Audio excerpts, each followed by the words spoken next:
ఎలక్షన్లు దగ్గర పడుతుంటే జనాలను ఆకర్షించేందుకు సానా పార్టీలు వస్తుంటాయి. అయితే గట్ల వచ్చిన అన్నిటిని నమ్మొద్దు, ముఖ్యంగా కాంగ్రెస్ పార్టీని. అటెంకాల కార్ గుర్తు పార్టీని అస్సలే నమ్మద్దు అని అంటున్నారు. ఇంతకీ గా పార్టీలు నమ్మొద్దని ఎవరు అంటున్నారు? ఎవరా సార్ ఇంకేం మాట్లాడిండో మీరే వినుండ్రి.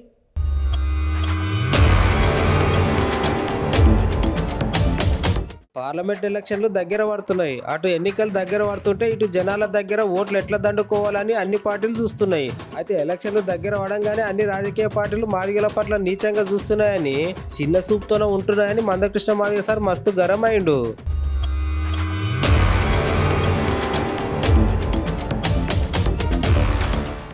మొదటి నుంచి రెడ్డిస్ తర్వాత కాంగ్రెస్ పార్టీ అంటేనే రెడ్డిస్ ఆధిపత్యం ఉంటుంది. ఆ రెడ్డిస్ ఆధిపత్యం తర్వాత మొదటి నుంచి మాల సామాజిక వర్గానికి పెద్దపీట. అది ఆనాటి నుంచి ఈనాటి వరకు రోజు అవుతాను. ఆనాడు నీలం సంజయ్ రెడ్డి తర్వాత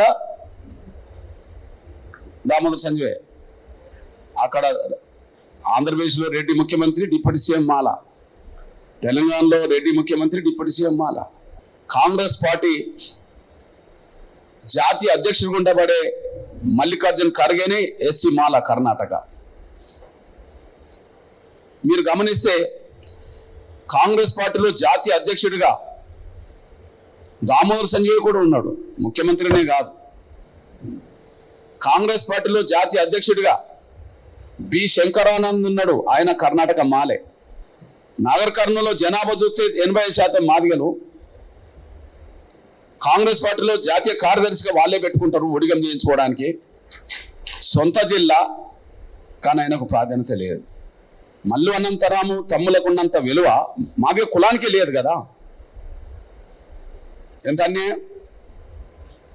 ఓకే, జి వెంకటస్వామి కొడుకులకు ఉన్నంత విలువ కాంగ్రెస్ పార్టీలో మాదిగ కులానికే లేదు కదా. ఇప్పుడు చూడండి, పెద్దపల్లిలో కూడా మా జనాభా ఎక్కువనే కదా. పెద్దపల్లిలో కూడా 70% ఉంటాం కదా. పెద్దపల్లి పార్లమెంట్ పరిధిలోనే చెన్నూరు వస్తుంది, బెల్లంపల్లి వస్తుంది.